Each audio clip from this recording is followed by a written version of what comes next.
Hi guys, I'm back again for the weekly oracle reading. For those of you who are just tuning in, welcome. I'm Anne, and in this video I'm going to be giving a general love reading focusing on divine counterparts, that's soulmates, twin flames, twin rays, and anybody that you're connected to romantically. Please stay tuned and watch. I'm sure there's a message for you. Okay, I've divided the cards in two parts. I have two different decks, divine masculine, divine feminine. Take what resonates with you and leave what doesn't. And if you would like to get your own personalized readings, I do offer phone chat and email readings. The links are down below in the description area. And you could also check out my blogs. I got several articles and my other videos. Okay, so the first card we got for Divine Masculine is Wolf, authenticity. Now, the Divine Masculine has been pretty much in their own little world lately. And not that it's a bad thing, but, not getting like closer to the point where they, they see things clear enough. They've been basically not been like authentic. This is where this card is showing us that it's time to get more authentic. It's time for the divine masculine to start. And I feel that's basically what's happening with the divine masculine energies. They're not seeing things for what they are, but they do feel that there's like a light at the end of the tunnel. So there's going to be some changes. What we see on the surface sometimes is not actually what's happening energetically, which, sometimes it's a blessing in disguise. Some things don't seem to be matching up, and then all of a sudden, boom, that person just shows up. That person, expresses themselves. That person opens up. Or that person just, comes into your life. However it is, it's authenticity. So if you've been struggling with a certain situation and wondering, is that person ever going to come back? Is that person ever going to come into my life? Is that person going to ever show and express themselves? The answer is yes. That's why we're seeing that. But you have to listen to your intuition. That's another thing. They're starting to get it.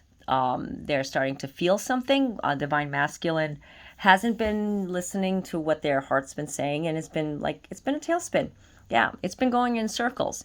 Not that it's a bad thing or a good thing, but sometimes things have to go through a process, and no matter what the process is, it's divine. We can't question it. Everybody's situation is different. So a lot of you ask me, what did this card mean for me? And can you define it a little bit more? I wish I could, but everybody gets a message differently since this is a reading direct to the collective. So like there could be like 50 messages in this reading, or any reading, and you're getting only like 15 or 20 of them. So that's why sometimes you have to just ask your intuition, ask your guides, what is this message telling me? Okay, so I feel like that was a message because a lot of people ask me, can you tell me what my intuition is saying? Like, I wish I could do that, but sometimes I get mixed up with my own intuition when I'm trying to make a decision for myself.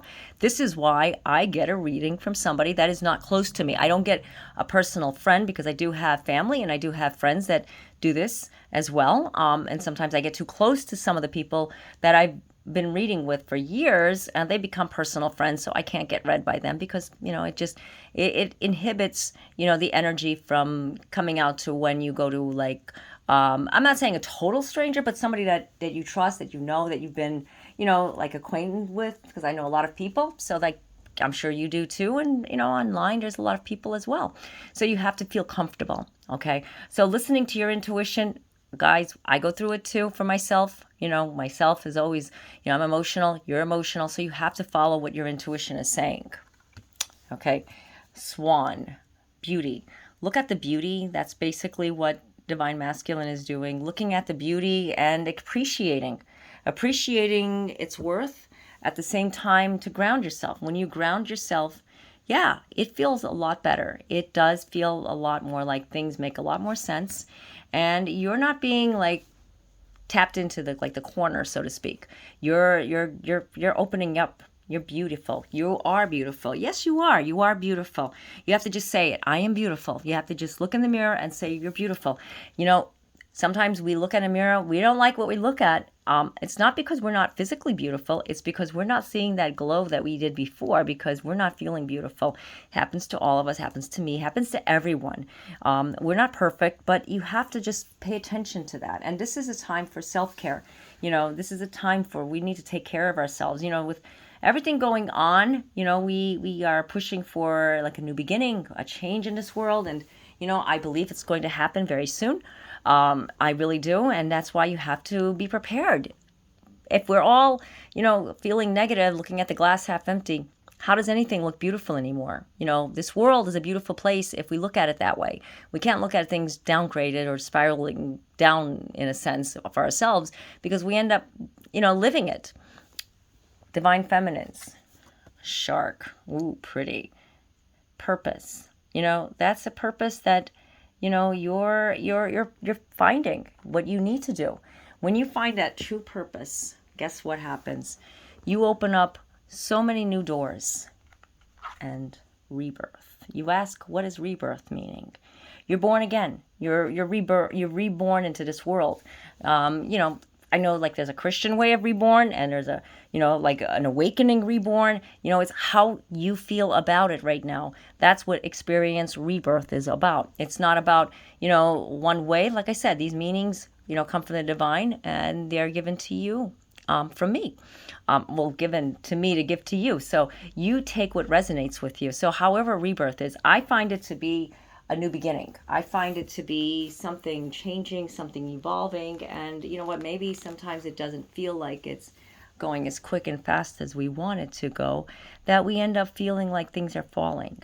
And you don't want to feel that way, because it's time to work. And when I say work, like the beaver, that's a beautiful card. Beavers are so cute. You want to work on yourself. You want to keep that work flowing through. And when you do this, you end up feeling like, hey, now I can finally come through and, feel like my authentic self. I can be myself. I don't have to be afraid, because you've worked on yourself.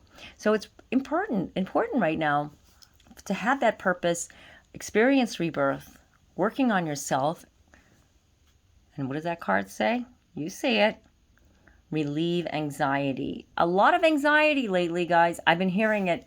It's not because everybody is just having, like a hard time so much. I mean, you could be going through something very challenging.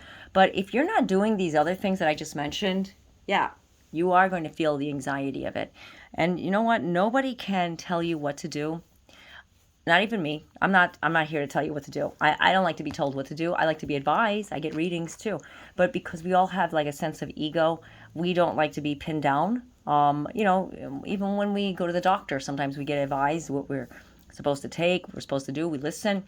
But sometimes we say, no, what, that doesn't feel right, or I need to do this. It's not because you don't want to listen. It's just you don't feel right. So that's why you have to pay attention to your own intuition. That's the simple fact I talk about. Listen to your intuition. What feels right. If something that doesn't feel right, don't listen to it. But if something does feel right, you have to ask your intuition. This is making me feel more at peace. When you feel more at peace, guess what? This anxiety is gone. This anxiety does not stick. There's many ways of releasing anxiety. I love working out. That's my number one go-to, along with meditation. Meditation and workout, they go hand in hand, because it's mind, body, and spirit. Eating healthy. Sometimes when you're eating the wrong foods, too much of this and too much of that. I'm not going to mention any foods, because a lot of people love those foods, and I do too. But you know what I'm saying. So whatever is too much for you, eliminate it for a while and see how you feel. Sometimes eating a little more healthier, not sometimes, it actually does. It makes you feel a lot better. I know for me. And you need to just go with that. You need to listen to what your body says. Everybody has their own way of taking care of themselves. So I feel like this reading is telling both divine masculine and divine feminines, in order to find true happiness and the beauty inside yourself, you need to work on yourself. You need to let it go. You need to release and surrender and listen to your intuition. Stop listening to what those planted seeds from yesterday that may have not pertained to anything good, and you basically still held on to them. Sometimes we hold on to this clutter that we don't even know we have, physically and mentally, and we end up using it for later use. And it's like, what am I using this for? Why do I even need it? You need to just let it go. Try meditating on something with releasing clutter, releasing negativity. That's basically what I'm going to, say right now, giving you guys some homework, something I don't usually always do, but try it this week. Try finding something where you can release, something that you can let go of. Like if you're decluttering, like I'm doing, spring cleaning. I don't know if it's spring yet, but you know what I'm saying. Just start letting things go. Okay, so I hope that this video this reading, I should say, this reading video resonated with you. Lots of important messages. I got some messages from them as well.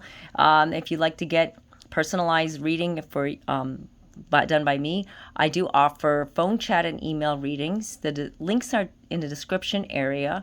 I also have blogs and several videos that you can check out. I am running sometimes a little bit on the late side with email readings. I try my best to get to every one of them as quickly as possible. I have a certain queue system, like I've mentioned before. So if you purchase an email reading or even a phone reading, please use the submission form on the payment page, because it's basically what I do is I star it in my Gmail, and the form comes to me and I star it, so it'll tell me first come first serve. That way I can get everybody fairness. I'm not picking and choosing which reading to do first. It's basically who comes first in my queue system. Otherwise, it takes me forever to try to search for it, and it's just a big mess. It's my system, guys. I know there's better ways out there, but for now, this works. So just be patient with me. So email readings are done on a convenience basis. So sometimes I do require, I try to get to them within 72 hours. Sometimes the window is 96. It depends. Sometimes if I don't see it within that time for whatever reason, please send me an email. It's on the website, and let me know so I can search for it. I want to get your reading as quick as possible. And it has happened. Mercury retrograde sometimes can do a number on us with that. Also, I just want to say thank you guys all for reaching out on social media to me. It means so much to me to have you guys here. I plan on doing more videos and, working with you guys with lives. I want to do more sessions as much as I can. It's just time-consuming things sometimes can take you away, but I'm getting better. I got my planner and I'm working on it, and that's what keeps me more organized. You got to do these organizing types of techniques, right? Okay, so until next time, God be with you all. Namaste.